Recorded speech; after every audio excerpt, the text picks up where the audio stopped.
The ring caught sunlight instantly, scattering tiny glints of silver and gold like it knew how to call attention to itself. It was simple, elegant, unpretentious, just like the girl it belonged to. A thin gold band with one small diamond that seemed to glow rather than shine. It looked like something chosen by someone who preferred truth over show-off, meaning over price tags. And yet, the moment it shimmered in my palm, it felt like the air around me shifted, thickened, becoming something I had to move through with care. I had seen the ring many times before, of course. Held it. Turned it under the light. Thought about it. Worried about it. Practiced what I might say when the moment came. But somehow, seeing it now, in the open air, in natural sunlight, on a normal day that didn't know or care about the weight of decisions, made the entire thing feel more real than it ever had in the safety of my room. It was strange, really, how small things could hold so much meaning. A circle of gold, no thicker than a thread. A stone hardly larger than a grain of rice.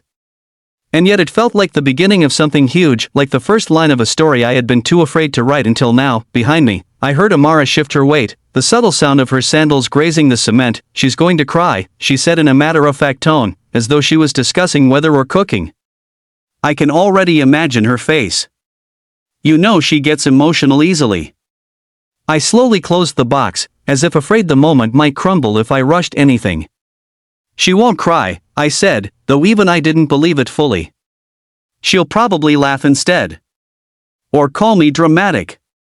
That too, Amara admitted thoughtfully. But then she'll cry. Her confidence made me smile. It was comforting, actually, how certain she sounded. How certain she always sounded. She had a way of saying things that made them feel like fact, like predictions she had already seen unfold. She stepped closer, leaning against the wall of my porch. The faint smell of jasmine shampoo drifted from her hair as she crossed her arms. So, she said, are you ready to tell me what's going on in that head of yours? Because you've been pacing around with that box like a man who just signed a loan with too much interest. That obvious? I asked, painfully. I rubbed my thumb over the top of the velvet box, feeling its soft texture under my nail. It's just, a lot, I said. This decision. This step. You know how I overthink everything. Oh, I know, she replied instantly. You overthink breakfast. You overthink messages. You overthink when someone says hi too warmly. So of course you would overthink something like this.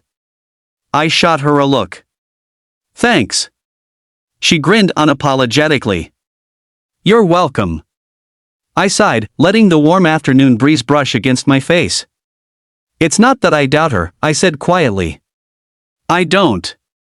She's the most sincere person I've ever known. She's loyal, kind, patient in ways I didn't think were humanly possible. It's just, me. Do I deserve her?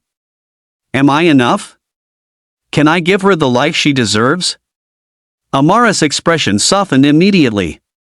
She turned her head slightly, studying me with the kind of quiet seriousness she reserved for rare moments. Listen, she said. Do you think she chose you by accident? Do you think she's blind? Or stupid? Or unaware of who you are and how you think? I stood silent. You're good for her, she continued. Not perfect. No one is. But you're good. You care. You think before you act. You don't make promises you can't keep.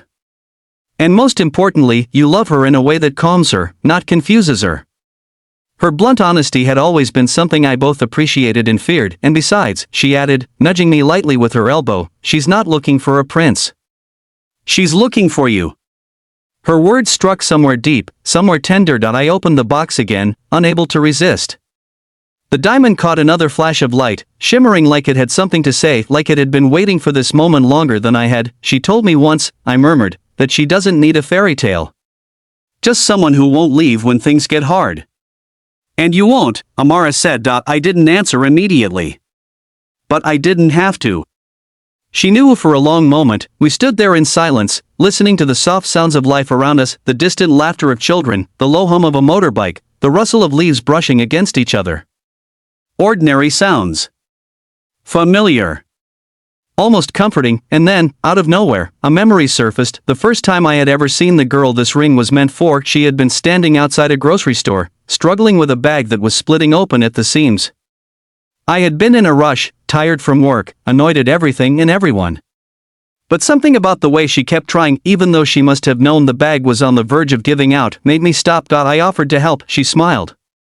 A small smile. Quiet. Soft. But it hit me harder than it should have. Some people say you don't remember the first time you see the person you'll love. I disagree. Some moments cling to you quietly, without fanfare, and you only realize their importance much later. Like a seed planted without your knowledge of the ring in the box felt like the natural continuation of that moment. A circle closing. A story that had been slowly, patiently writing itself. How are you planning to do it? Amara asked suddenly, pulling me out of the memory. I don't know yet, I admitted. I don't want something too big or dramatic. She hates attention. True, Amara agreed. Flashy proposals give her hives. I laughed. Exactly. I just want something genuine. Then do something simple, she suggested. Something meaningful. Something that reminds her why she said yes to being with you in the first place. I nodded slowly. Something simple. Yeah. She tilted her head. You already have a place in mind, don't you? I hesitated. Yes, I finally said. The little park near the old bakery. The one with the big neem tree. Her eyes softened. Ah. Her favorite. Yeah, I said. We used to sit there and talk for hours. Before everything got busy. Before life got heavy. And now, Amara said, you'll go there to ask her to share that heaviness with you. Not bad. The words settled in my chest. I didn't know if I was ready. But I knew I wanted to be. Can I tell you something? Amara asked. Sure. You're scared because you're the kind of person who understands what commitment truly means. People who take things lightly never get nervous. You're nervous because you care. And that's exactly why you'll be a good partner.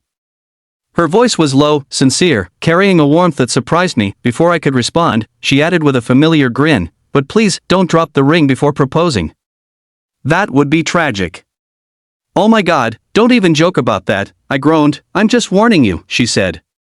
Your hands shake when you're emotional. I rolled my eyes. Great. Another thing to worry about. You'll survive. We both laughed softly. I looked down at the ring again. It wasn't flashy. It wasn't luxurious. It wasn't enormous. But it was right. It was honest. It was hers. And maybe that was enough. Maybe that was everything. A gentle breeze brushed against my face, carrying the scent of dust and sunlight. I closed the box for the last time, holding it firmly but with new confidence. All right, I said quietly. I think I'm ready. Amara smiled, the kind of smile people give when they see someone stepping into their destiny. You are, she said, and for the first time today, a certainty settled inside me. Not loud, not dramatic, not overwhelming, just a quiet, steady truth, the kind of truth you don't need to question, the kind that feels like home. If you want part 2 expanded too, tell me the word count, I'll continue the story seamlessly.